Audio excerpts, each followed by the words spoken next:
Great. Hello, everybody. Welcome to the very first panel event hosted by the Defence and Diplomacy Policy Centre at the King's Think Tank on the topic of the future of the liberal international order.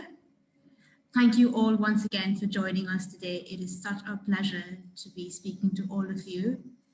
Let me introduce myself first. My name is Femi, and I'm the Director of the Defence and Diplomacy Policy Centre, and I'll be hosting this discussion along with another member, Ryan. Ryan, would you like to introduce yourself? Yeah, so my name is Ryan, and I'm the researcher for the Defense and Diplomacy Policy Center. That's it. Thank you so much. Thank you so much, Ryan. Just to provide a brief of what we'll be discussing today, we're trying to unpack a very important and timely topic that we believe is very important to be discussed today. That is the liberal international order. We're trying to analyze what the sort of crises and challenges being faced in the system as of now, whether this order is still a viable system, and how should the West possibly revitalize the lost faith in the liberal world order, as several scholars call it. We're very fortunate to have a very excellent panel of speakers today to discuss this topic. First off, let me invite Professor John Ikenberry. He is the Albert G. Milbank Professor of Politics and International Affairs at Princeton University. Professor Ikenberry's most recent book as well, A World Safe for Democracy, Liberal Internationalism and the Crisis of Global Order, it does provide a very interesting analysis on this topic, and we're very honored to have you here, Professor Ikenberry. Next, we have Professor Trine Flockhart. She is a Professor of International Affairs at the University of Southern Denmark and a co-director of the Center for War Studies. And Professor Flockhart has also written extensively on this topic, and she's also currently writing on this topic as well. She's also been a part of several other events discussing this topic, and we're very honored to have you here as well. Next, we have Amy Pope. She is an Associate Fellow at Chatham House and also the former US Deputy Homeland Security Advisor to the President of the United States. We're very, very, very honored to have you, Amy, speaking to us, and we can't explain how grateful we are for you to be joining us today. Next, we have Dr. Barbara Zangetta, who is a senior lecturer in the Department of War Studies at King's College London. Dr. Zangetta also teaches a class on US national security from Truman to Trump, which I am also a part of. And thank you so much, Dr. Zangetta, for joining us today. Finally, we also have Professor Charles Kupchan, who will also be joining us a bit later. He's Professor of International Affairs in the School of Foreign Service and Government Department at Georgetown University, and he's also a Senior Fellow at the Council of Foreign Relations.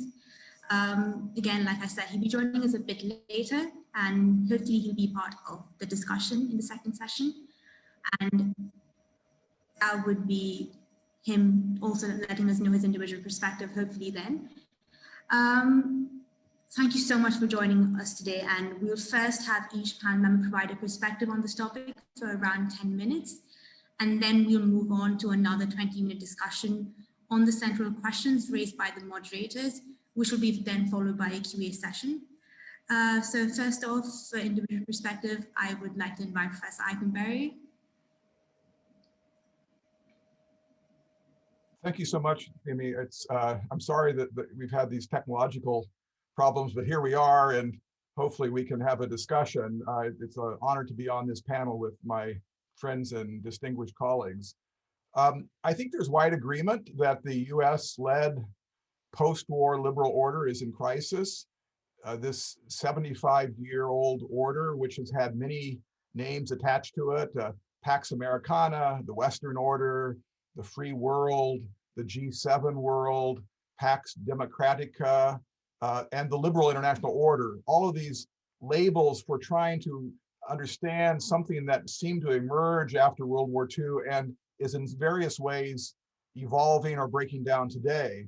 And whatever its name, it does seem to be at a crossroads, a kind of world historical moment when all the basic questions are back on the table about the international order. What are the sources of order? Does liberal democracy have a opportunity to make a comeback? Can capitalism and democracy, liberty and equality be reconciled? And what is the future of liberal internationalism as a way of organizing the world, the cooperative organization through multilateral institutions of our common space in the global system led by liberal democracies. My own take on this is that it's important to take the long view, to see the longer, really centuries-long struggle that liberal democracies have seen before them in the 19th and 20th century. And it's more of a story of struggle than it is of triumph. It begins before 1989, even before 1945. Many of the most creative moments of the liberal organization of the world system occurred in the 19th century and early 20th century.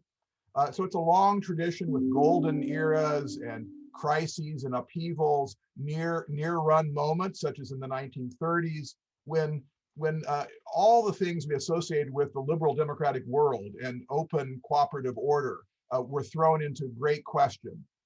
In the midst of the Great Depression, World War II, the rise of fascism, the rise of totalitarianism, total war, the Holocaust, and the atomic bomb. So we've been at dark moments before, but I do think that this moment is also a moment of crisis. And I think the more recent sources of order, of crisis of the order are multiple. There's the Iraq War, I think, called into question and undermined the international credibility of internationalists in the United States and elsewhere. The 2008 financial crisis opened up a moment of extreme inequality that hasn't gone away in the advanced industrial world, not least in the United States. And you might call it the liberal bet that China would join the group and become a stakeholder in a kind of expanding liberal order. That too seems to have failed. So we are at a kind of a crossroads. And I guess my first argument I'd like to make today is that there still is an order to defend, that we have seen these crises, and yet we have something that is still there and that has done great work in the past. And so I, in my own work, have spent a lot of time thinking about this larger historical era and what has happened. And the international order created after 1945, the liberal order, has been a kind of world system, a kind of framework or platform for lots of different states to join in for mutual advancement across economic, political, and security areas, institutions, bargains, shared values, strategic alignments of interest. All of these things have pushed this order into our modern era. I think there are a set of convictions that are still very much convictions that can be defended, that openness is good, that there are mutual gains to be had from multilateral open exchange. Institutions facilitate cooperation. It would be a second conviction. A third one would be that liberal democracies do have unique capacities and values for cooperation. And then finally, perhaps most importantly, I would defend the conviction that in an era of rising economic and security interdependence, it's better to cooperate than not to cooperate. Or to put it more technically, the costs of lost autonomy associated with making binding agreements under conditions of rising interdependence is less than, the costs are less than the costs associated with not organizing it and coordinating your policies. So that's a very fundamental proposition, I think, that underlies the liberal order. And if it's wrong, then the liberal order truly is existentially in trouble. But if it's right in a very robust sense, then we still have an order to try to reimagine and rebuild.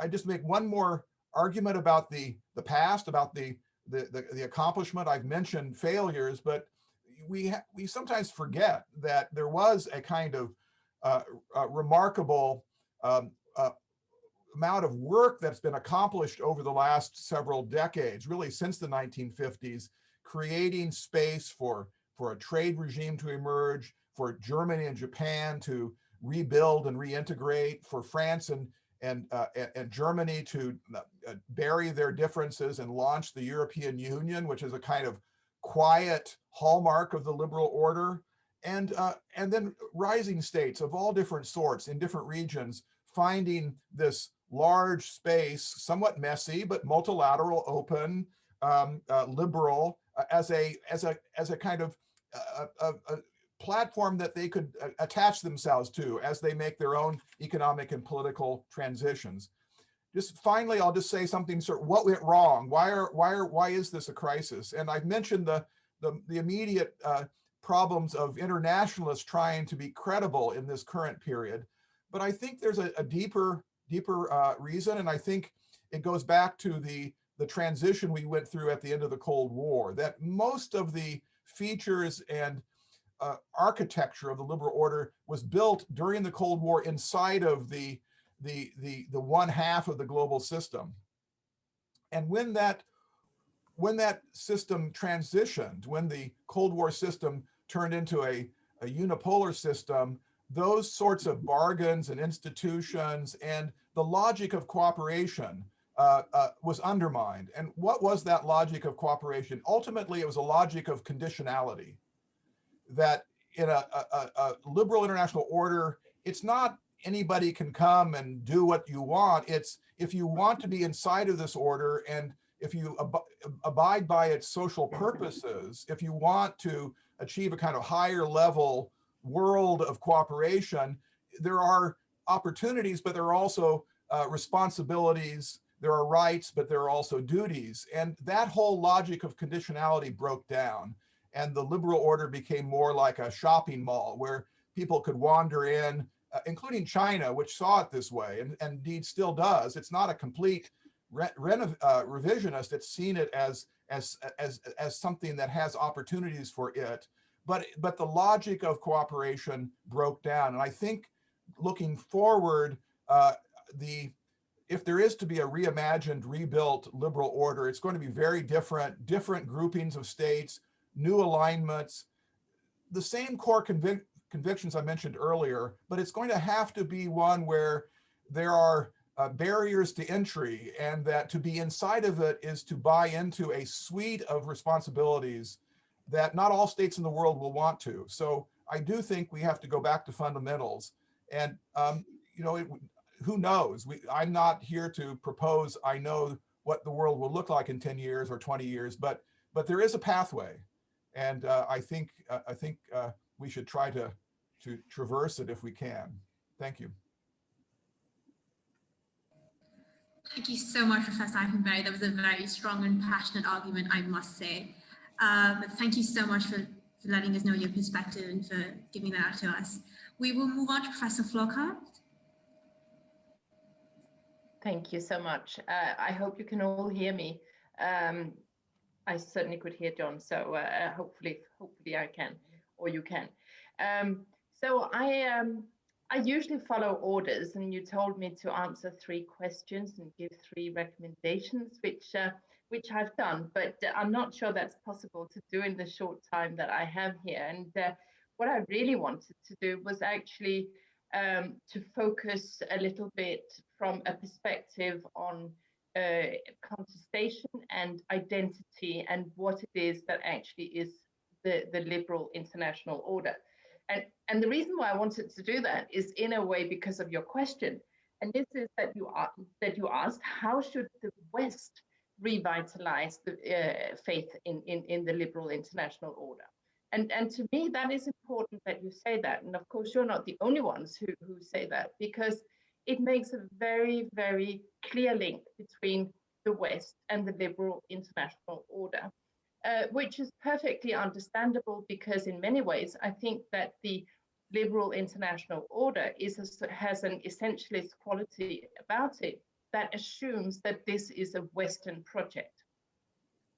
And unfortunately, I actually think that if the liberal international order is to survive, which I think it should, I would like to advocate for that, then I think it needs to distance itself from its Western heritage, and it needs to be a more inclusive and perhaps a more tolerant form of international order for other forms of what I would call conceptions of the good life. And I think at the moment it's quite difficult to become a member of the liberal international order without not only taking on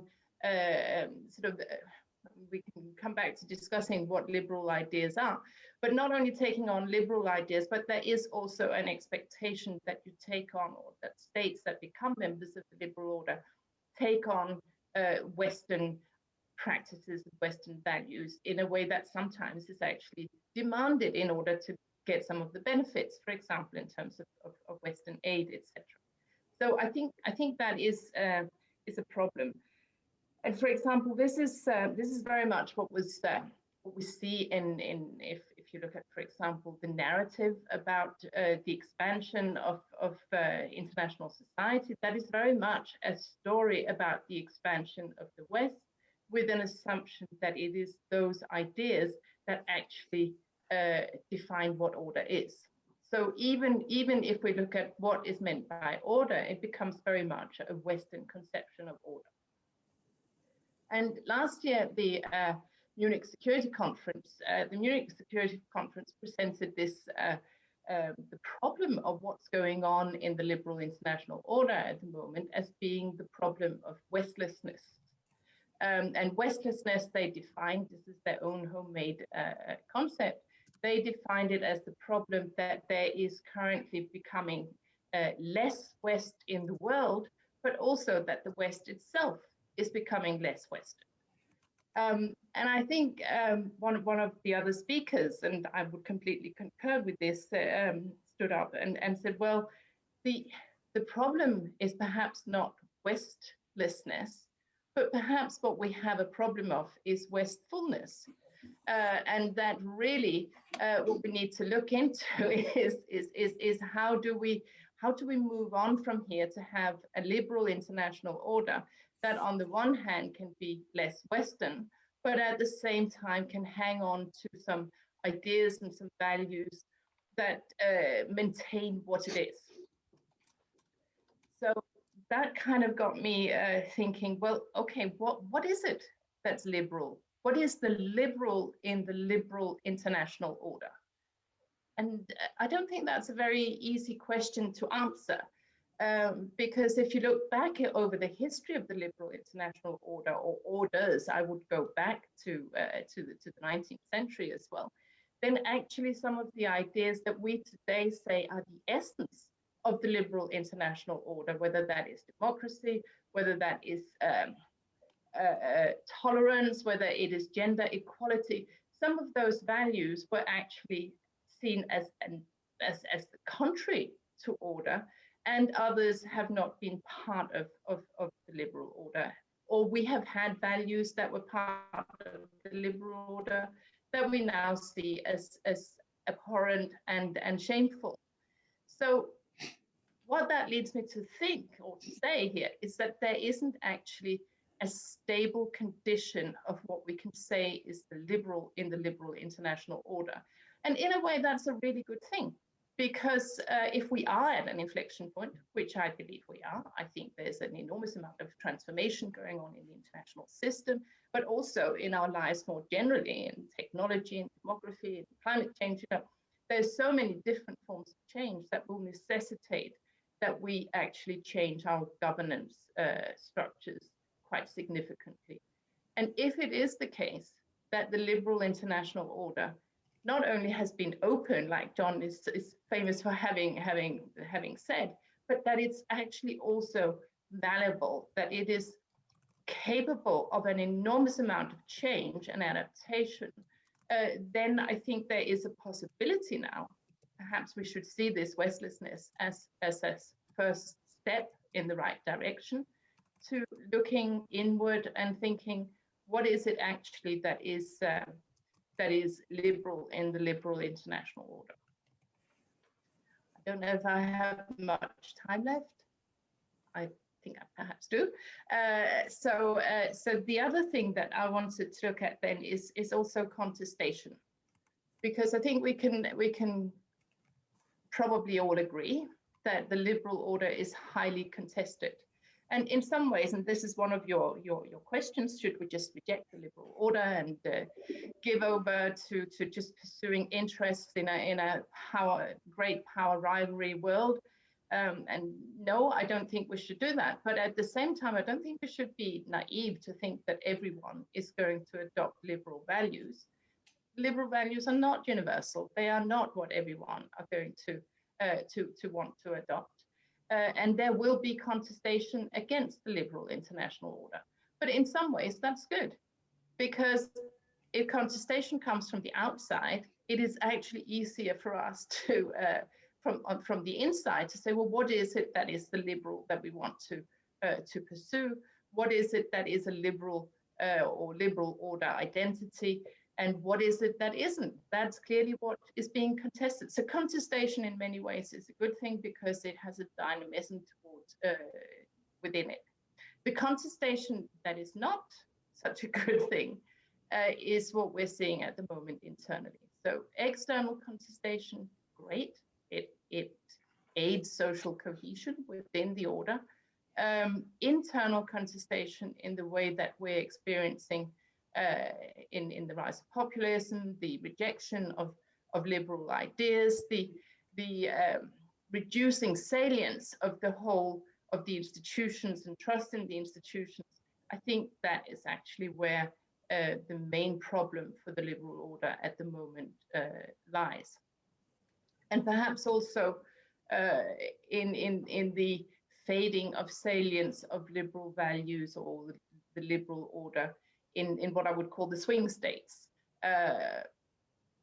This could be in the Caucasus, there could be Turkey, this could be in Asia, this could be in Africa, states that are clearly interested in joining the liberal international order, but who at the same time might feel that there is just too much of a demand to take on values that would automatically, or that would demand a change in lifestyle that is just not compatible with their sense of the good life. I think those are the main problems that the liberal international order is facing at the moment, and they will require an awful lot of debate. There are no easy answers to them, but one thing that is absolutely certain is if we can't make our own democratic institutions look appealing and work, then I think it's going to be quite difficult to convince both internally and externally that this is a project that's worth pursuing. Thank you. Thank you so much, Professor Flockhart. That was also a very interesting argument. Your association with Western hegemony in the liberal order and in definition as such and within its core. I think that is a very strong argument and something that many scholars do claim. Thank you so much for putting that out there for us. We will move on to Amy Pope now. Amy, would you like to take it on from here? Yes, thank you for having me. I have to admit that, like Trine, I have approached it as you gave us a problem that we needed to respond to. So took the assignment quite literally, although perhaps slightly even definitely more narrowly, because when I looked at the question, how should the West revitalize faith in the liberal international order, I actually took it from the perspective of how does the United States and the United Kingdom, very specific places to where I've worked and lived, should respond. And then you sort of pose the question of, is it the rules-based order or is it a great power rivalry, as if there's a meaningful decision to be made. I think that's something that we should think through a little bit, because there certainly is, especially when we look at the rise of China, there's a suggestion that we're setting up this rivalry and forcing people to take a side. But I'm going to actually answer the question a little bit more, or definitely a lot more like a policy person as opposed to an academic, and think about it in terms of how I think the US government is approaching it, how I think the UK government should approach it, and think of it in much more pragmatic terms than academic terms, if you don't mind. And on the first, you asked us to identify sort of 3 ways that we would do it. So I'll start with the first one. And I think that's just simply recommitting to it. I mean, what we saw with the United States in particular over the last 4 years was a failure to not only embrace the values of the liberal rules-based order, but reject them and put other countries into a posture where they were effectively forced to figure out what side they were on, and created a lot of tension and damage in the process. And you saw that play out specifically, here in the United Kingdom with the way, I look at the Middle East, for example, where the US really created this very transactional relationship with partners in the Middle East. And we saw the UK follow suit shortly thereafter. And even though the US is now recommitting to sort of a rules-based order with regard to the Middle East, we don't necessarily see the UK choosing to follow the United States lead at this point in time. And so I think overall there needs to be a recommitting to the values, a stepping back from a transactional way of dealing with countries, and putting back on the table the values that have characterized the international order over the last 50 or so years. And I think sort of getting to the second point about how you do that, I think that there's going to be momentum to do so, because I don't think there's a lot of support within constituencies for this great power rivalry. You look at what Americans care about right now, and there's a really interesting report that was put out by Jake Sullivan and some of my colleagues from the US government with Carnegie Endowment, and they looked at what the middle class wants, and they come up with this argument that we need to create a foreign policy that works for the middle class. And when I read that, I think about what are the issues that really matter to the middle class. And the most obvious one we're seeing play out right now is with COVID. The impact of COVID in terms of the economy, jobs, health, education. I mean, it's hitting every single part of life here, there, everywhere. But ultimately, the solution to COVID is not actually going to be found within each individual state. Yes, each individual state can set up their testing protocols and their vaccination protocols, but ultimately, this COVID is an excellent example of how there are increasing problems that require cooperation across states according to some agreed upon norms and values. And that failure to come to that sort of understanding will ultimately leave citizens of all countries less safe. And whether it's COVID, whether it's trade, whether it's natural disasters, whether it's the increasing wealth disparity between citizens within countries, there is increasing pressure to come up or to support a rules-based order, and not to create situations where you have this great power rivalry and forcing citizens into a less well-off position because of a power struggle that's taking place that seems to have very little relevance. And then finally, I think, what the United States, what the United Kingdom, what other countries need to do is to generate support within the smaller states for the rules-based order, and making clear to them why it's in their best interest to do so. And again, COVID provides a very useful example, but I think also when you look at the conflict with China and the fact that we've effectively force smaller states into a position where they're evaluating whether it's in their best interest to side with China, because China, for example, is offering them, all sorts of investments in their economy. It creates a situation where people are being forced to choose over their especially short-term economic well-being and longer-term values, which may have less and less meaning to them.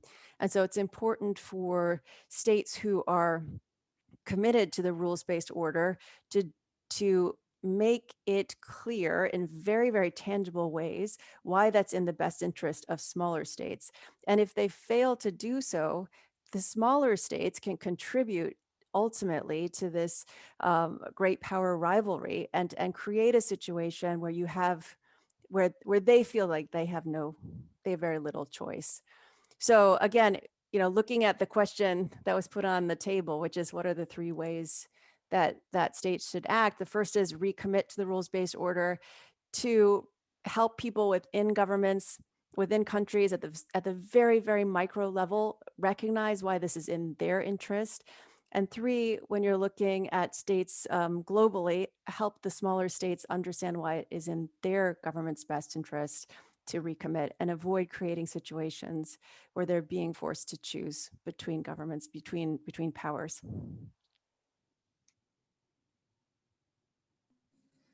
Thank you so much, Amy. It does provide a different perspective, a policy perspective, and being a student think tank ourselves, I think it does provide an insightful analysis to us to look at it from a policy perspective.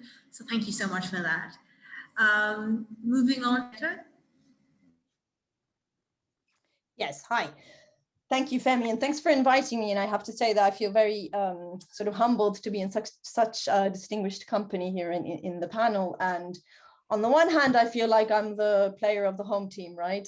And being from King's. But on the other hand, I also feel like I'm a little bit of the outsider here, as being, you know, obviously academic, yes, but very much the historian. So obviously I'm going to, the nature of what I'm going to say will come from, you know, from the kind of a background that I have, which is very much of being kind of the classic diplomatic Cold War historian, right? So as an introduction, what I would say is that from my perspective, I think from the perspective of more sort of the historians, I would already sort of argue that the terms themselves, you know, the way I'll also react to the task that you set, right, to the sort of abstract that you sent out. So the first thing I wanted to say as an introduction is that just the terms themselves, you know, from my perspective, you know, order, liberal order, you know, there's quite a debate on, you know, what does that mean in sort of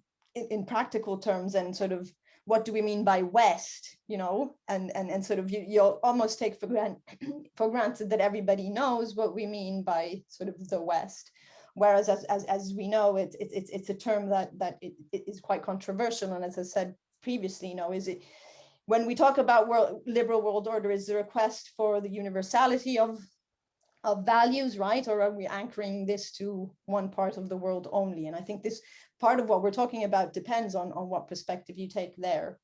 But if you think of the world of the liberal order in terms of institutions, then I would forcefully, you know, argue that you know, they're still the only really sort of governing institutions that we have in terms of the UN, the WTO, and so on and so forth. The ones of that order, whether we like it or not, are still the ones that govern the sort of what we call the global governance. But that just as sort of general remarks. And I think I wanted to make sort of 4 kind of arguments, I think. The first one I wanted to say is that you were meant, obviously, the liberal order as the US-led order, right? And, you know, reading in between the lines, there's always this assumption, and particularly with you guys, the younger generation, there's this assumption that it is a US-led, but also to some extent US-imposed order. Whereas if you take it from the perspective of the way I looked at it, from, you know, from the Cold War or even from the interwar years, it's very much a US-led, yes, but never really imposed. It worked both ways. It worked from the European perspective.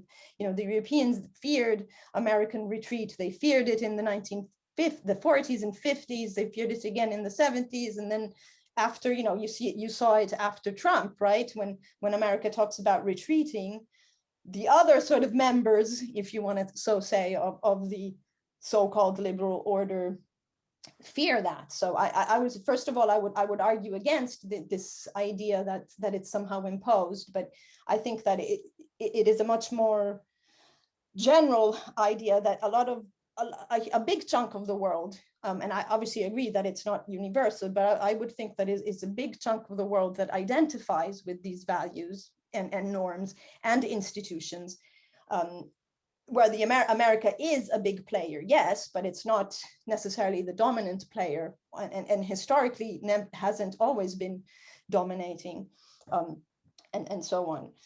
The other thing related to this, I want to say that you sort of pose it in terms of whether it's the liberal, or either it's the liberal order or it's great power politics.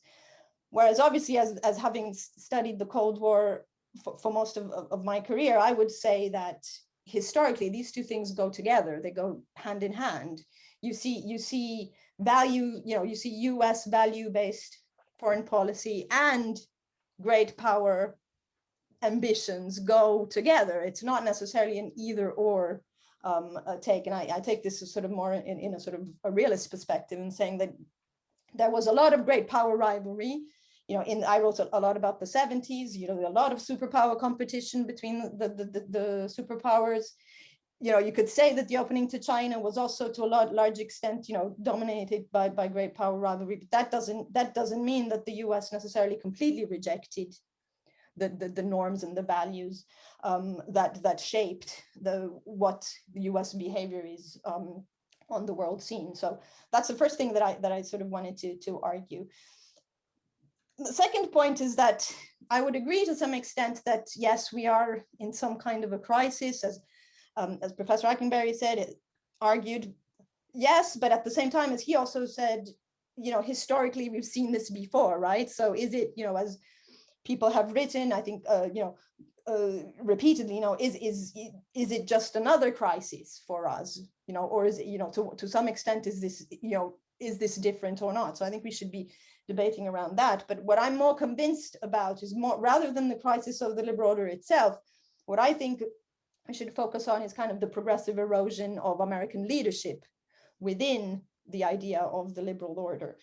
And we see, as has been mentioned, I think the end of the Cold War and the moment, the unipolarity represented a great opportunity for the US, but from the US perspective, it was also a huge burden. And you see the hesitance of the 1990s and how the US sort of hesitates in becoming sort of the dominant hegemon, right? So it was an opportunity, perhaps a failed opportunity, I don't know. And then at the same time, 9/11 represented another opportunity, with the whole world rallying around America. We're all Americans, Le Monde would say. But then because the threat perception changed so much in the US, perhaps came to overshadow the interests of the United States, as Mel Leffler has said repeatedly, right? That the idea that the US was in such a crisis perhaps overshadowed an interest-based foreign policy. And that led to, setback in the way the US was perceived abroad with the Bush policies and Iraq and all of that. So I think that started a progressive erosion of American leadership that then, we had the little pause with the Obama years that represented, on the one hand, a huge hope, but then also that led to a huge level of disillusion. And then when we see with Trump, that sort of follows through in terms of question, how does the US, what kind of leadership can the United States have within this order? So I think we should focus on that aspect also. In terms of how do we bounce back quickly, I think I have a couple of minutes left. How do we bounce back? I think to some extent, a lot depends on how, and as was mentioned, how we meaning the members of that order react to COVID and to this huge challenge that we are facing. I think what COVID has done is to really expose, the strengths and the weaknesses of the liberal democracies, right? We can see that COVID hit the liberal democracies harder, and I would not necessarily explain that by the way the pandemic was managed, but more the fact that it is much harder to impose limits and restrictions in liberal democracies than in other types of countries. And so I think this is something that we should reflect upon. And then also equally with the pandemic, I think the rest of the members of the so-called liberal order suffered again from, I think, a lack of, or perceived lack of US leadership, the non-example coming from the United States in how to tackle this, and and then the whole question about vaccines and distribution of vaccines and how should we cooperate? And I think, as been mentioned earlier, the cooperation that is needed. Obviously, if one thing the pandemic exposed is the fact that this is obviously a transnational challenge, and whereas countries reacted very nationally, right? So I think this again, I think would say offers a great opportunity for the West, however we want to call it, or for the liberal order, or emphasize sort of cooperation. And the very final thing I want to say, a little bit provocatively, is to say, yes, perhaps there is a crisis of the liberal order, but on the other end of the spectrum, I don't see what is the alternative to the liberal order. There is a crisis, yes, but still, what I mentioned sort of shows that there is still a desire for American leadership around the world, and I really don't see smaller countries around the world necessarily rallying around the other great powers. If you want to talk about great power, I don't see the other countries necessarily rallying, around Russia or around China. So I think there's still an opportunity there, and around this opportunity to redefine an order that going back to what I said at the beginning, I still feel that there's a lot of room even just to define what it is. I think with that, I'll stop. Thank you so much, Dr. Sangeta. I think it does provide us a very good argument for sure to rethink what this conception really means and where does it really hold down. We move on to Professor Kupchan. Thank you so much for joining us. I realize that you have a very tight schedule, but still thank you so much for joining us today and for speaking. We'll move on to you for your individual perspective. Okay. Yeah, sorry to be a little bit late. I'll just briefly focus on 2 points. One is, what's the problem that we're trying to solve for, and what should we do? How do we solve the problem? From my perspective, the liberal order was and still is a Western order. And here I'd probably disagree with Trine. It emerged in essentially a kind of back and forth and take between North America and West Europe several hundred years ago, first under Pax Britannica and then under Pax Americana. And I think it's generally worked well. It, especially in the West, but more broadly, it made the world a more liberal and a safer and a more prosperous and a more dignified and a more democratic place. And I think it began to go off the rails after the end of the Cold War, when we began to try to turn the liberal order into a global order. When we began to take what was largely a Western order and globalize it. It was partly, I think, Frank Fukuyama and the end of history, and a kind of sense of ideological hubris that was part of the problem. But beginning in that era, we flung open the doors of NATO and of the EU, and then we brought Russia into the G7, and then we brought China into the WTO.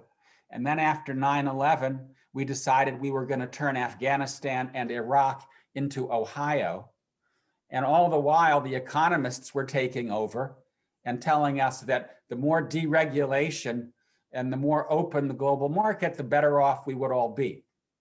And that worked very well for a small number of people in our countries, but for a lot of people, it didn't work so well.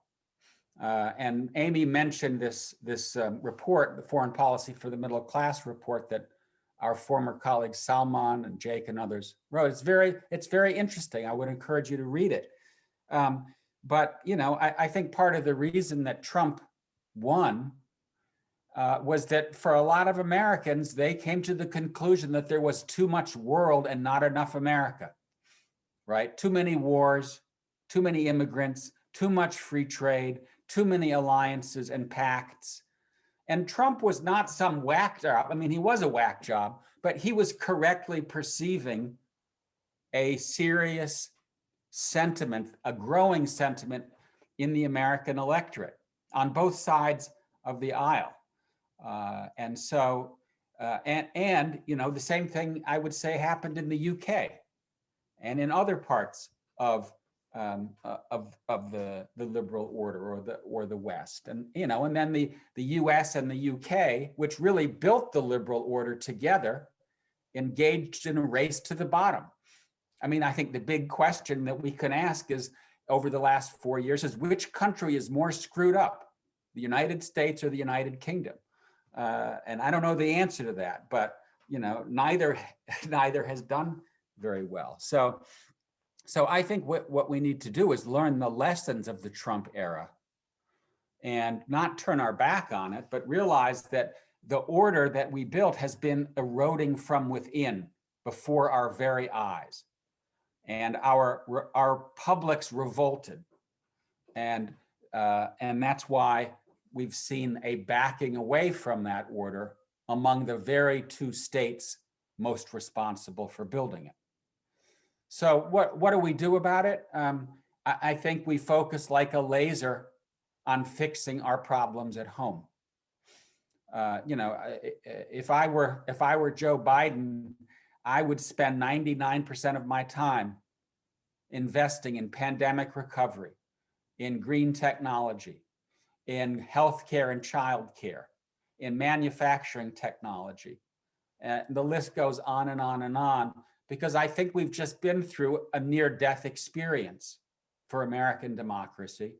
And if we don't fix the problems that led to that near-death experience, we can forget about the liberal order, because the United States won't be ready to stand by it, won't be ready to help guide it, won't be ready to work with other liberal democracies to defend it. So at least for now, and for now, I mean the next couple of years, probably the Biden presidency, I think the first, second, third, fourth, and fifth priorities are at home. Because if we don't fix the problems that led to the revolt and the politics of grievance that Trump in particular, but also other Western leaders, Boris Johnson, Matteo Salvini, Viktor Orban, if we don't solve the problems that have given them political traction, then the liberal order is not going to survive. So I would say, our strength in the world starts at home.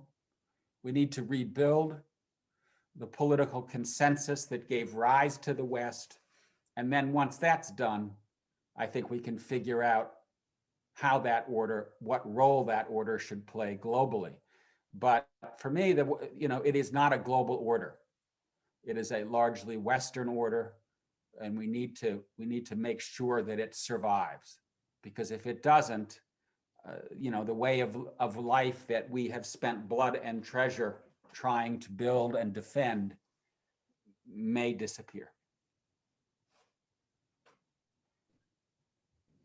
Thank you so much, Professor Kupchan, for that. It does provide a different perspective on this, and it provides a good room for discussion. So I will quickly move on to Ryan, who will start off with the moderator-curated discussion. And Ryan, would you? Yeah, hi. Thank you all very much for the very interesting talk. So we've touched a lot on very different aspects regarding the liberal international order. So we talked about its philosophical outcomes, its through a historical lens, through a policy lens, which was a very profound talk. So I guess now we'll we'll follow up with the moderator curated questions. So to make things simpler and in the interest of time, I'll just pose some general questions, and you can choose to answer the question or follow up on another panelist answer.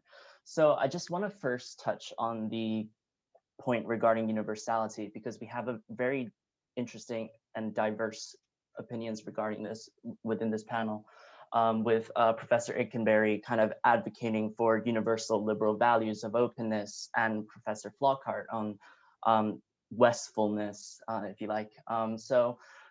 Could an argument be made that without a universal standard, we're risking the unilateral definition of world order as happened under the Trump administration, who kind of saw the liberal international order and its associated institutions in the narrow lens of American prosperity and prestige? I'll just say one thing, because I don't quite think I'm a universalist in the way that you're suggesting. I don't think you would have a liberal international order without liberal democracies. And if liberal democracies leave our world, and we've had a kind of, we had an extinction moment in the 30s, and we've had certainly a near-death moment in the United States in the last year. If liberal democracies disappear, I don't think liberal order makes any sense conceptually or politically.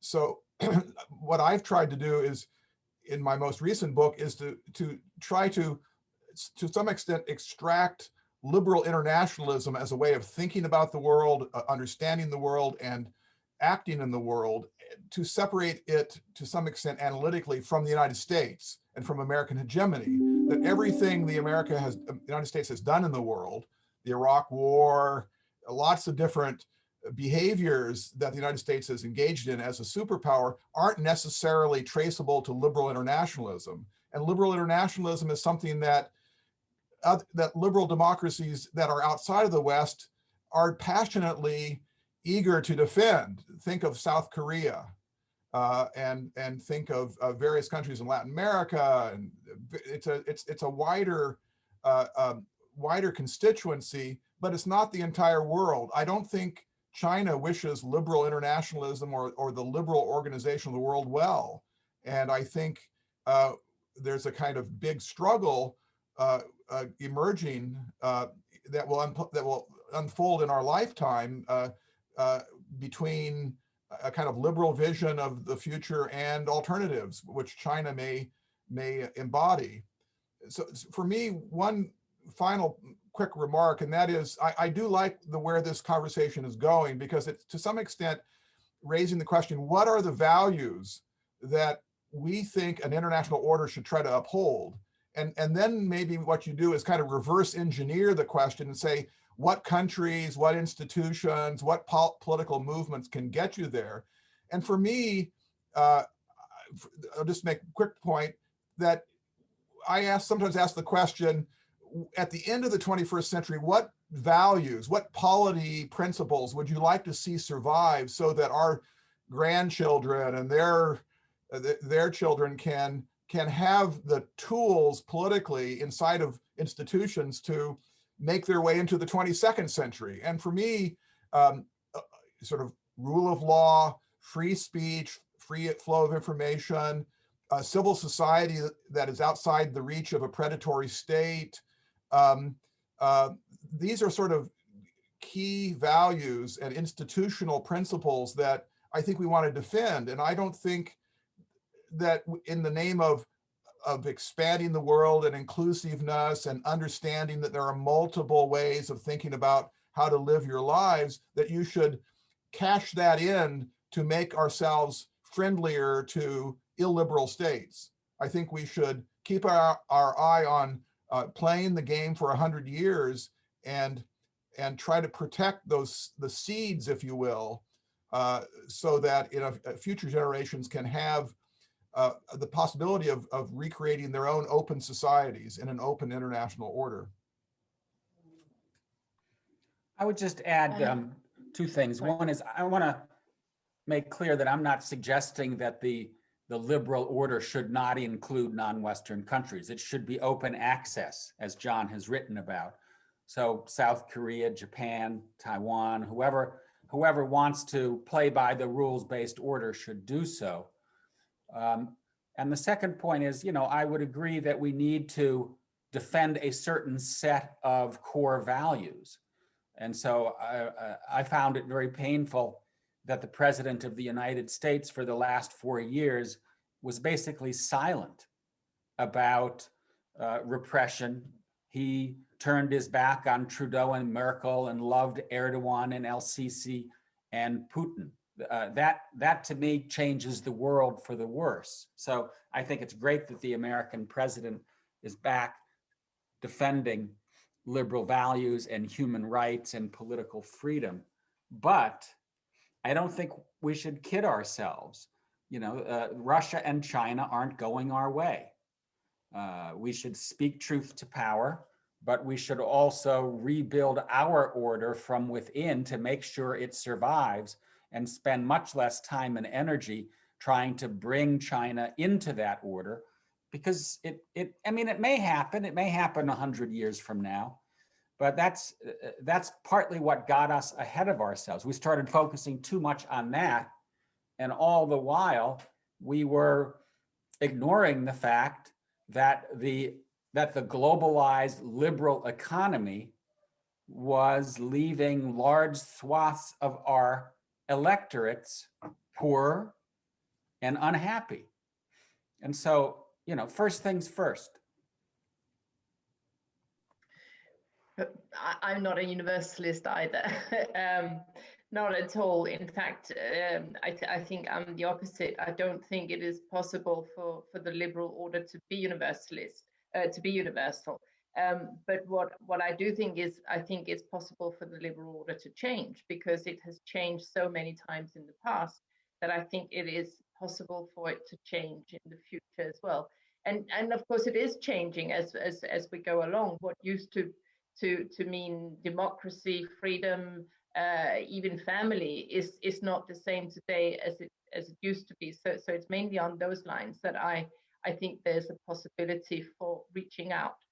So the way I see the liberal order is really about trying to not reach out to everyone, by no means, but to somehow make it more possible for those who would like to join, like Charles is saying, who may want to join because they have chosen a democracy, for example, that their governance form is democracy, and they would therefore see themselves as belonging within the liberal international order. I think that needs to be made possible.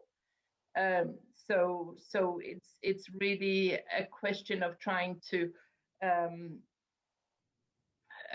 meet those demands, whilst at the same time not having what is purely perceived to be Western ideas that I was after. And just I mean, a lot is in the name. And Amy, you used the term the rules-based order, which I think is what China likes, for example. Now, I don't like the term the rules-based order, because I think any rules, the ISIS is a rules-based order. It's just not rules that I would care to live under. So it really depends on what those rules are and how they harmonize with your essence of the kind of life that you would like to lead, that I think is important.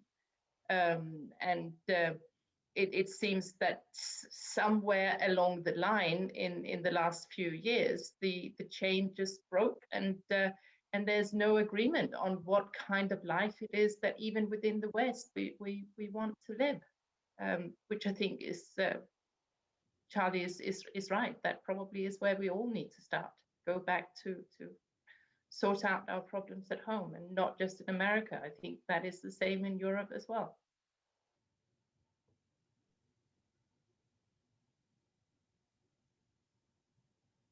Okay, great. Yeah, sorry, can I just say just a couple of things on you? I think the idea of universality, I think, I mean, I think there's a difference between having sort of a universalist aspirations of universality, and then the imposition of these values, right, which is what seems to be the perception or the direction in which we've been going in the past couple of decades. And I mean, I would totally agree with the fact that something went wrong at the end of the Cold War and in the 90s and afterwards.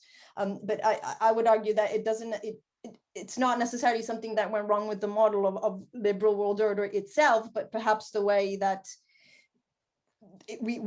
I put all of us sort of went about in implementing that order. So I think in terms, if the debate around universality should be around the idea that it should come by attraction, the power of the ideas, the power of these values, that I would agree, I would want my daughter's kids to live in that kind of world, but we have to go back to living by the power that the ideas and the values, and not necessarily on the way that then some of the policies were implemented that created this big crisis of legitimacy, I would say. And so, fix the problems at home, absolutely, yeah, but that sort of links to the idea that we need an example to follow. and that the power of ideas comes from an example of how this order is implemented. So just that I wanted to say.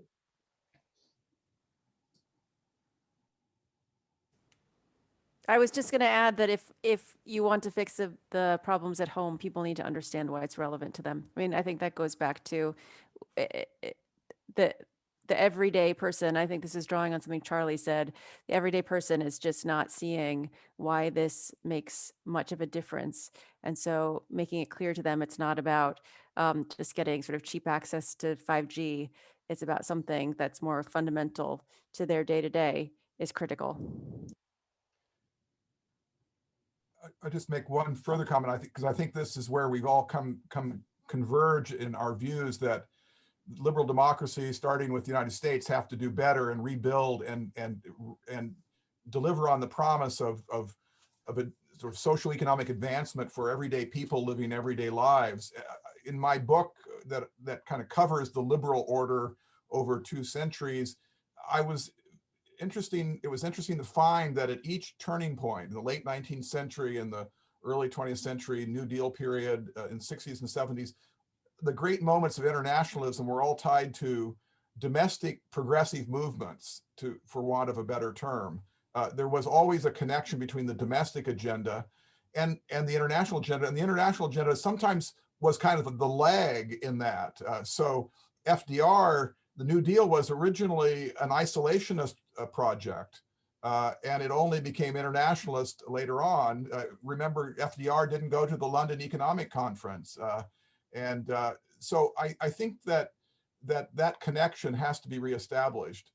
I do think that the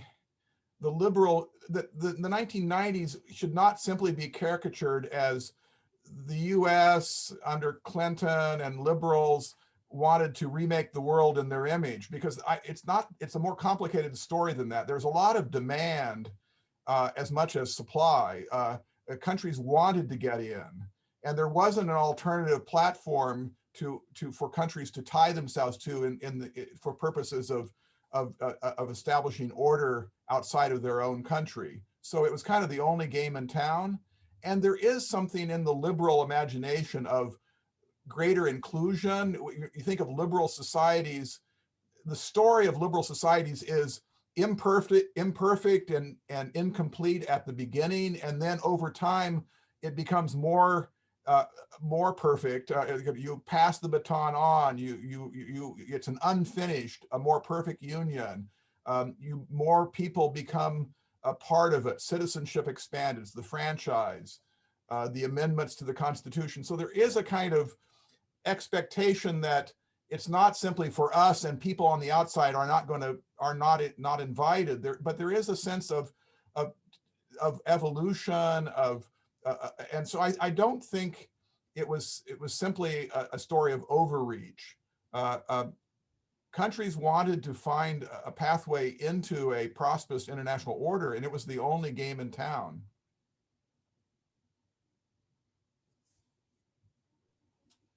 Yeah, thank you very much. But just for the interest of time, I'm just going to ask one last question, and I'll hand it back over to Femi for audience Q&A. So in terms of US strategy under the Biden administration, we have an understanding that he wants to reverse a lot of Trump's harmful policies by reestablishing trust in the United States and participation in various multilateral forums and institutions.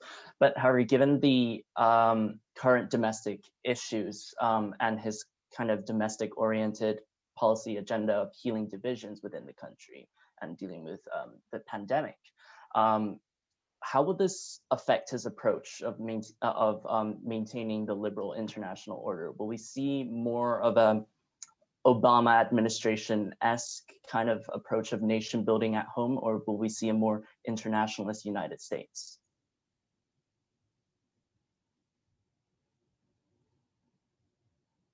I'll take a stab at that. I mean, I think that there are 2 areas where Biden has already definitively scrapped America first, and one of them is going back to being a team player. And I think that, perhaps the biggest flaw of the Trump administration when it came to foreign policy was, the world is irretrievably globalized and it's not reversible. We're not decoupling from China. And so the idea that we can go back to a world of sovereign nation states that aren't trying to work together to tackle global problems, it's just not on. And the key, in many respects, the key challenges that we face are non-traditional. They're global health, they're climate change, they're cybersecurity, migration, nuclear proliferation. And so we're only going to be successful in tackling those if we work with other countries, including other non-democratic countries like China. And I just think Trump either didn't get it, or he thought that he could appeal to his base by turning his back on that kind of cooperation. Those days are over. And then the other is standing up for U.S. values. And there is now a decent human being in the Oval Office who cares about human dignity, who cares about integrity, who cares about values. That's a big deal. I expect to see continuity on several fronts, a continued shrinkage of the U.S. footprint in the Middle East, no enthusiasm for the return to the liberalization of trade anytime soon. I think he'll lean into opening up China's market, but don't really see there being much interest in major trade liberalization. In fact, the one thing he's done so far is to issue a Made in America executive order, where he said to the federal government, you guys got to buy American. And then finally, I guess I would put it this way, that the Biden administration will be back to multilateralism, to a values-based foreign policy, but it's going to be light, in the sense that I do think that in the end of the day, the press of domestic business and the expense of domestic business will to some extent come at an expense to U.S. engagement abroad. The one area where I would say that may not be true is China, because of the domestic consensus on getting up in China's grill. But I don't see how when there are trade-offs between the home front and foreign policy, Biden won't in the end go for the home front. I like the technical term getting up in China's grill. But to build on one of Charlie's points, I mean, I think the interesting thing is not necessarily specific to Trump, but there is an increasing recognition that what we defined as homeland security in the days after 9/11, which was a focus on specific, where the U.S. borders started and the specific threats to the U.S. homeland, is really a inaccurate, inappropriate way to manage and respond to the issue. And increasingly, and I can tell you from my days on the National Security Council, there was a separate homeland security policy. It exists in statute, but a policy team and policy council, and recognizing homeland security as separate and distinct from foreign policy, I think is a mistake that has taken some years to correct. And I think really it was Trump's emphasis on America first that made very clear to policymakers in the United States that our homeland security is very much linked up with our foreign policy decisions and priorities. And that's specifically because of some of the challenges that Charlie raised: migration, infectious disease, terrorism, climate change, you name it. There's no such thing anymore as, no matter what a president wants to be true, there's no such thing as a policy that only impacts one country. And so that means that foreign policy necessarily needs to account for both what's happening within its sovereign territory, but also what's happening globally. Perhaps I can just add one thing where I think there will be a huge change, but at the same time, I think Trump will sort of linger on, and I think that's in NATO. I think NATO would probably not have survived another Trump term, but given that it kind of went through the 4 years, the whole idea of Europeans in NATO having to spend, I think that's not going to go away. That understanding is fully received, and I think Biden is going to continue with expecting Europeans to pay for a greater share of their own defense in many ways. And also with multilateralism, I have to say I'm a bit worried about multilateralism, because I don't actually think that that multilateralism as a system works very well in a non-universal international order. I think multilateralism is something that works really well within orders, so it can work very well within the West, as it were, where there's the same sort of basic idea about what you want to achieve. But once multilateralism moves into those big questions that need to be solved, I agree, Charlie, they need to be solved through global cooperation. But I am just worried how that will pan out when there isn't a sort of founding ideational framework to cooperate under. I wanted to just say that I agree with what I've been hearing here about Biden and what comes next. And Charlie, I think, was absolutely correct. One little slight addition, and that is I think that this administration sees America's position in the world increasingly dependent on the ability to build coalitions with like-minded states, coalition buildings. The Secretary of State, Tony Blinken, spent his years in the Obama administration building a coalition for the response to ISIS, for example. So there's a kind of sense of the 21st century is less about hegemony and more about alignments and coalitions and like-minded reform groups that can drive the next generation of order building with these 21st century problems. And I think you can do both. You can build a kind of a core group of democracies that want to keep the order organized in a way that safeguards values that you want to preserve, while also engaging China on these new 21st century problems. It's not an either or. In fact, I think that a more kind of common front, a more kind of unified view by both the old democracies and the newer ones would actually lead us to a more peaceful, stable world organized around negotiations on next generation international order. So the question I would just pose, because I don't know the answer to it, is it possible for the liberal democracies to operate collectively over the next period of time to drive the reform agenda?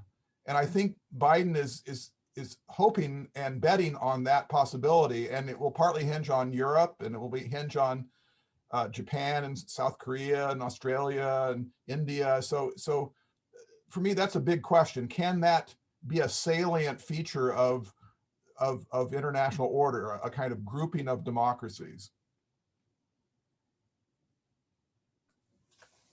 Can I just add quickly just a couple of remarks? I think on NATO, I would slightly disagree. I'm sort of one of those that would say that the NATO would have probably kept surviving because of all of the things that we've been talking about, because it's a kind of institution that is rooted in those values and those ideas that we're talking about, and that the crisis that Trump, the crisis during the Trump years, yes, had to do with demanding more from European allies, but that is really nothing new.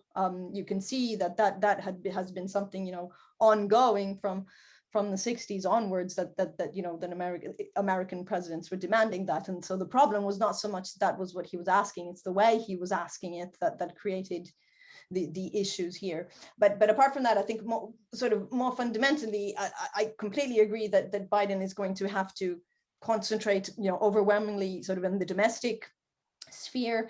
But at the same time, I also think that from the perspective of outside, definitely from the perspective, you know, from the European perspective, I don't think he would necessarily have to do so much to sort of mend some of the damage. Just the fact that he is who he is, you know, like it's been said, the fact that he's a decent human being and that he respects these values from the European perspective. You know, what I was mentioning earlier, it's, you know, the example is important. The fact that you say, and then what you say is followed through in a way that people can see and understand. I think that in itself will you know, patch up some of the damage of, you know, I mean, I'm focusing mainly on the transatlantic relationship here, right? I'm not talking about the rest of the world. So I think Biden is in a bit of a unique sort of comfortable position, the way that he was received and the relief, sort of collective relief that you know, we in Europe had, that he won the election. So he won't necessarily have to do so much to mend some of the problems.